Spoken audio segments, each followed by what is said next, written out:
கர்த்தருடைய பரிசுத்த நாமத்துக்கு மகிமை வெளிச்சத்தின் பாதைக்கு உங்கள் அன்புடன் அழைக்கிறேன். அதில் கூட எலியா எலிசாவை விட ஒரு பெரிய தீர்க்கதரிசி போல தன்னை நினைத்து கொண்டு மக்கள் முன்பாக எலியா எலிசாவை விட என்னிடம் அதிக வல்லமை உண்டு, கர்த்தர் என்னோடு கூட ஒவ்வொரு நாளும் பேசுகிறார், ஒவ்வொரு நாளும் புதிய புதிய அபிஷேகங்களை கொடுக்கிறார், புதிய புதிய வல்லமைகளை கொடுக்கிறார், புதிய புதிய வெளிப்பாடுகளை கொடுக்கிறார், புதிய புதிய காரியங்களை அறிவிக்கிறார் என்கிற வண்ணமாக மக்கள் முன்பாக தன்னை காண்பிக்கிறார். ஆனால் அவ்வளவும் பொய்.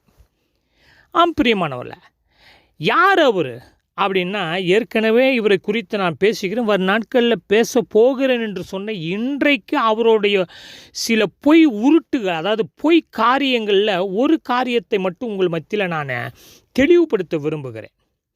அதாவது எலியா எலிசா இவர்களுடைய ஊழிய பாதையும் சரி, இவருடைய தியாகமும் சரி, இவருடைய ஊழியம், அதாவது இவருடைய வல்லமையான ஊழிய கர்த்தருக்காக நின்ற காரியத்தை இன்றைய பல போதகர்கிட்ட ஒப்பிட்டு பார்ப்போமானால் ஜீரோ தான். ஏன்னா ரெட்டிப்பான வரம் வேணும்னு கேட்பாங்க. ஆனால் ரெட்டிப்பான வரம் எதற்காக வேண்டும் என்று கேட்குறீங்க அப்படின்னு என்று போய் அவர்கிட்ட நீங்கள் கேள்வி கேட்டிங்கன்னா என்ன பதில் வரும்னு நினைக்கிறீங்க? சரி, நான் அதை குறித்து பிறகு வருகிறேன்.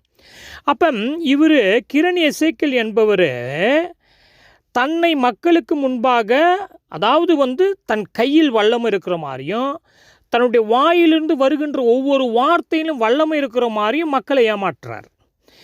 இவருடைய பேச்சை அங்கே இருக்கிற மக்கள் நம்பி ஏமாந்து பணங்களை கொட்டுறாங்க, நேரத்தை செலவழிக்கிறாங்க. சரி பிரதர், ஒரு காரியத்தை சொல்ல போகிறீங்களா, அதை சொல்லுங்க பிரதர் அப்படி என்று நீங்கள் கேட்கலாம். பிரியமானவர்களே, ஒரு இரவு ஜெபம் நடந்துக்குது அந்த திருச்சபையில். இரவு ஜெப கூட்டத்துக்கு புதிதாக இல்லை ஏற்கனவே வந்தவர்களை, ஆத்துமாக்களை அந்த இரவு ஜெப கூட்டத்துக்கு கொண்டு வந்தவங்கள்லாம் யார் அப்படின்னு சொல்லி அவர் கேட்குறார். 25 பேரை கொண்டு வந்தவங்க எத்தனை பேர்? கை தூக்குங்க, கொஞ்சம் முன்னால் வாங்க. 20 பேர் கை தூக்குங்க, கொஞ்சம் முன்னால் வாங்க. 10 பேர் கை தூக்குங்க, முன்னால் வாங்க. 5 பேர் கை தூக்குங்க, முன்னால் வாங்க. ஒரு ஆள் கை தூக்குங்க, முன்னால் வாங்க. இப்படி அவ்வளோ பேரையும் கூட்டு மேடைக்கு முன்பாக, மேடைக்கு எதிரில் நிற்க வைத்து கனப்படுத்துகிறாராம். இவங்கெல்லாம் ஆத்துமாக்களை கொண்டு வந்தாங்கன்னு சொல்லிட்டு. சரி, இதில் என்னன்னு சொன்னால், இவர் மட்டும் இல்லை, இதில் நன்றாக புரிந்து கொள்ள வேண்டும். தயவுசெய்து விசுவாசிகளே, மக்களே, மேடையில் பாஸ்டரு நம் பேரை சொல்ல மாட்டாரா? நம் பேரை பெருமைப்படுத்த மாட்டாரா? நம் பேரை கூப்பிட மாட்டாரா? நம் பேரை உயர்த்த மாட்டாரா? அப்படி என்று பல விசுவாசிகள் ஏங்கி வஞ்சிக்கப்பட்டுக்கிறாங்க. இந்த ட்ரிக்ஸை, இந்த தந்திரத்தை கற்றுக்கொண்ட பல போதகர்கள் மேடைகளில் நீங்கள் பார்த்தீங்கன்னா பல பேரை சொல்லுவாங்க. அந்த பெயர்கள்லாம் நீங்கள் பார்த்தீங்கன்னு சொன்னால், ஒன்று பாஸ்டருக்கு ஜால்ரா போடுற கும்பலாக இருக்கணும், இன்னொன்று பாஸ்டருக்கு எது அப்படின்னாலும் ஒத்து போகிற கும்பலாக இருக்கணும், இன்னொன்று பாஸ்டர் தப்பே செஞ்சாலும் கண்டுக்காமல் பாஸ்டர் பேரை உயர்த்துகிற கும்பலாக இருக்கணும், இல்லைன்னு சொன்னால் பணத்தை கொட்டி கொட்டி கொடுக்குற கும்பலாக இருக்கணும். இப்படிப்பட்ட கும்பலை தான் நபர்களை தான் அவர் என்ன செய்வார்னா பேரை சொல்லுவார். அப்படிப்பட்ட நபர்களும் தன் பேரை சொல்லுவதற்கு விரும்புகிறாங்க. பத்திரிகையில் போடுறதுக்கு பேரை போடணும், மைக்கில் என் பேரை சொல்லணும், ஆராதனை நடத்துறதுக்கு என் பேரை போடணும், ஜபத்துக்கு என் பேரை போடணும், பிரசங்கத்துக்கு என் பேரை போடணும், இதுக்கு என் பேரை போடணும், லைவில் என் முகத்தை காட்டணும், நேரலையில் யூடியூப்பில் நான் வரணும். இப்படி இன்றைக்கு பல விசுவாசிகள் மீடியா மோகம், என் பெயர் வர வேண்டிய மோகம். அதுக்கு தான் நான் சொல்கிறேன், இயேசு கிறிஸ்துவினுடைய சரித்திரத்தை வாசிங்கன்னு சொல்லி, அவருடைய வரலாறை கண்டுபிடிங்க, அவருடைய வரலாறை படிங்க, இயேசுவினுடைய சரித்திரத்தை வாசிங்க, அவருடைய உபதேசத்தை வாசிங்க, போதனையை வாசிங்க. விளம்பரத்தை விரும்பாதவருங்க இயேசு கிறிஸ்து. ஆனால் இன்றைக்கு விளம்பரமே பெரிய பிரதான ஊழியம்ன்ற மாதிரி ஆகிப்போச்சு கிறிஸ்தவத்தில். சரி, இந்த கிரண் எசேக்கியேல் அப்படி மேடையில் எல்லாரையும் என்ன செய்கிறாருன்னா, இரவு ஜெபங்களுக்கு ஆத்மாக்களை கொண்டு வந்தவங்களாம் வரிசையாக அப்படி நிற்க வச்சு, அவர் சொன்ன காரியம் எனக்கு அவ்வளோ கோபம் வந்துச்சு. இப்படிப்பட்டவர்கள் எப்படி ஊழியம் செய்கிறாங்க, இப்படிப்பட்டவங்களுக்கு முன்னால் எப்படி படித்திருக்கிறார்களா என்றே எனக்கு ஒரு கேள்வியாகுது. ஏங்க ஒரு 5வது இல்லை 8ஆம் வகுப்பு இல்லை 10ஆம் வகுப்பு 12ஆம் வகுப்பு படித்தாலும் கூட பகுத்தறிவை கொண்டு வேதத்தை கொண்டு கண்டுபிடிக்க முடியும் இந்த கிரணேசேக்கியல் பேசுகிற காரியம் எவ்வளவு பச்சை பொய், வேதத்துக்கு விரோதமான சத்தியம் என்பதை கண்டுபிடிக்க முடியும்.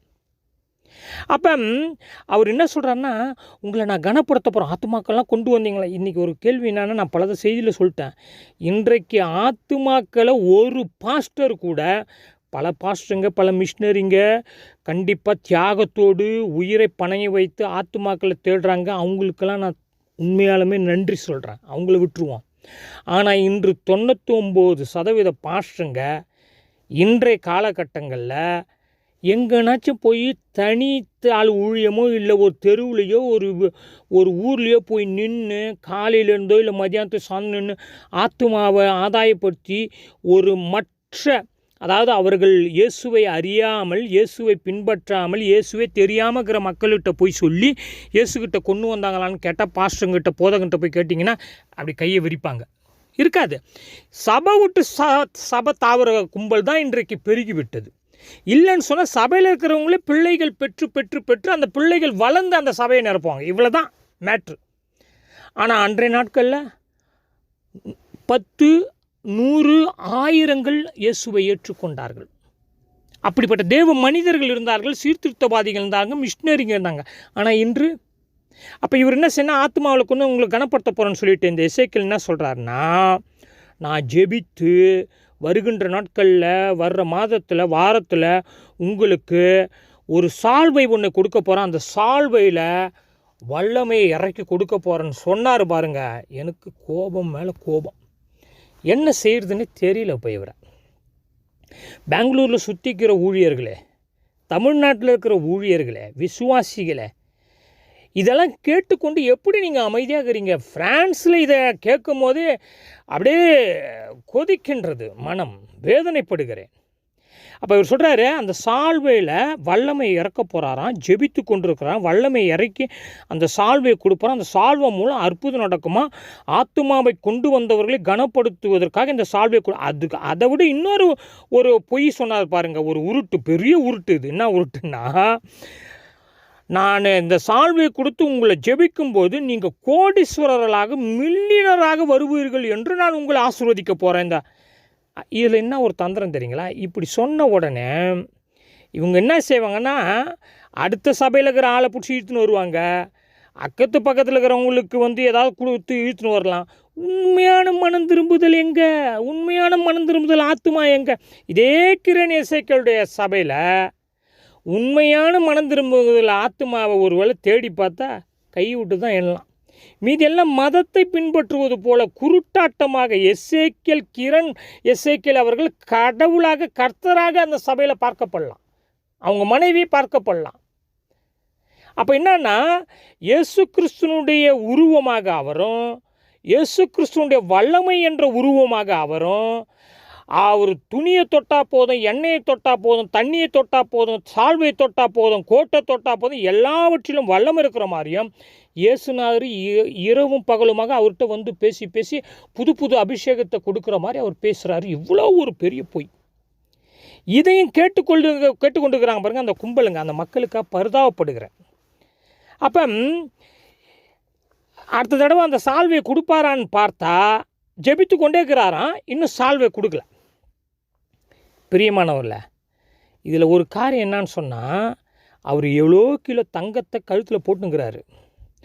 இந்த தங்கம் உழைப்பில் வந்ததா காணிக்கையில் வந்ததா? காணிக்கை எதுக்காக கொடுக்குறேன்னு விசுவாசிங்களுக்கு தெரியலங்க. இன்றைக்கு பல செய்திகள்லாம் பேசிட்டோம். எங்கே நம்மளை மாதிரி செய்திகள், நம்ம பேசுகின்ற வேத சத்திய செய்திகளை எத்தனை பேர் கேட்குறாங்க, இல்லை எத்தனை பேர் தான் அதை ஏற்றுக்கொள்ள மனமாகறாங்க? பல போதகர்களே தேவ சத்தியத்திற்கு எதிர்பார்க்குறாங்களே, யோசிச்சு பாருங்க. அப்போ கேள்வி என்னென்னா, காணிக்கை எதுக்கு? அந்த காணிக்கை பணம் எதுக்கு? அப்போ இவர் பிளாட்டு, சைட்டு, அது இது இப்படித்தான் வந்து என்னோட கேள்வி என்னன்னா, மில்லியனராக கோடீஸ்வரராக வந்து சால்வை கொடுத்து அற்புதத்தை இறக்கி மக்களை உருவாக்குற ஆசீர்வதிக்கிற சொல்கிற நீ, உங்களையும் உன் பிள்ளையும் மனைவியையும் நீயே ஆசீர்வதிச்சின்னா உன் சபை ஃபுல்லாக உன்னுடைய சைட்டு பார்க்கிங் விடுறதுக்கு பார்க்கிங் விட போகிறதுக்கு இடம் கொடுக்குறாராம். அது ஃபுல்லாக அப்படியே தங்கம் அப்படியே பணத்தை அப்படியே கொட்டுற மாதிரி ஆண்டவர்கிட்ட ஜெபித்து பெற்றுக்கொள்ளுங்களேன். அப்போ ஏன் விசுவாசிக்கிட்ட கேட்கணும்? இதை பல செய்தியில் பேசிட்டேன். ஆனால் ஒருத்தவங்க கூட இதுக்கு சரியான பதில் கொடுக்கல. எந்த போதகர்களும் சரி, யாரும் சரி கொடுக்க முடியாது. வருகின்ற நாட்களில் அதாவது கரடி முடி விற்கிற போதகர்கள் அந்த தலைப்பில் பேச போகிறேன். சரி, இப்போ என்ன ஒரு கேள்வின்னு சொன்னால், நான் சீக்கிரம் நிறைவு செய்கிறேன், நேரம் கடந்து போகிறது. இதில் எலிசா இந்த சப்ஜெக்டை நம்ம பார்த்தோன்னு சொன்னால், அதாவது எலிசாட்ட சொல்கிறாரு, உன்னை விட்டு நான் எடுத்துக்கொள்ளப்படும் போது உனக்கு என்ன செய்யணும் அப்படின்னு சொல்லும் போது, அப்போ அவர் கேட்குறாரு, உம்மிடத்தில் உள்ள ஆவியின் வரை எனக்கு ரெட்டிப்பாக கிடைக்க வேண்டும். பிரியமானவர்களே, வரத்தை குறித்தும் வரத்தினுடைய செயல்பாடை குறித்தும் வரம் எப்படி கொடுக்கப்படுறது குறித்தும் ஒரு நாளைக்கு நான் பேசுகிறேன். இந்த இடத்துல அவர் கேட்குன்ற வரம் ரெட்டிப்பாக வேணும்னு கேட்குறாரு. ஆனால் இந்த ரெட்டிப்பாக அந்த கிடைத்த வரத்தை கொண்டு அவர் என்ன செஞ்சான்னு நினைக்கிறீங்க? நாகமான் கொண்டு வந்த வெள்ளியை எட்டி பார்க்கல, பொண்ணை எட்டி பார்க்கல, ட்ரெஸ்ஸை எட்டி பார்க்கல, அவனை கிட்ட கூட வந்து பார்க்கல, வீட்டு உள்ள அமர்ந்து கொண்டே அவன் கொண்டு வந்த பொருள் வேண்டாம் என்று இச்சிக்காதபடி இருந்தார். ஆனால் எலிசா கூட இந்த கேயாசி இச்சிட்டான் பொருளை. இன்றைக்கு அப்படி தான் நடக்குது.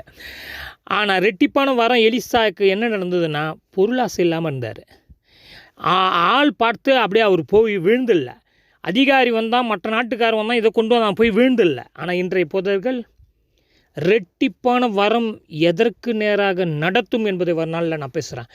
அப்போ எலியாக்கிட்டேருந்து பெற்றுக்கொண்ட அந்த சால்வை அதை கொண்டு அவர் என்ன செஞ்சார்? மில்லியனர் ஆக்கினாரா, இல்லை அதை கொண்டு கோடீஸ்வரர் ஆனாரா எலிசா? எப்படிப்பட்ட ஒரு சத்தியத்தை புரட்டி மாற்றி ஜனங்களை ஏமாற்றுகிறார்கள் இந்த கிரண் எசேக்கியேல், தமிழகத்தில் உள்ள பல போதகர்கள். எனவே பிரியமானவர்களே, மக்களே, தயவுசெய்து எலியாவை படிங்க, இயேசுவை படிங்க, அப்போஸ்தலரை படிங்க, மிஷனரி வாழ்க்கை சரித்திரத்தை படிங்க, பைபிளை கையில் எடுங்க, வாசிங்க. இப்படிப்பட்ட கள்ள போதகர்கிட்டையும் கள்ள தீர்க்கதரிசிகிட்டையும் பொய் பேசுகிறவங்ககிட்டையும் உங்கள் பணத்தையும் நேரத்தையும் கொடுத்து வீணாக்காதீர்கள். வேதத்தை எடுங்க, வாசிங்க, ஆண்டவர் பக்கம் திரும்புவோம்.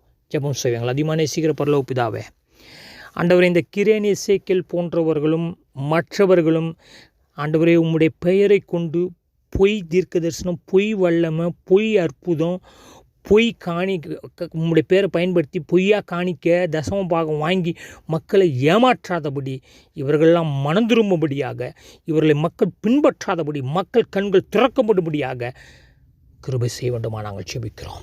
இயேசு கிறிஸ்துவின் மூலம் தாழ்மையோடு ஜெபங்களும் நல்ல பிதாவே, ஆமென்.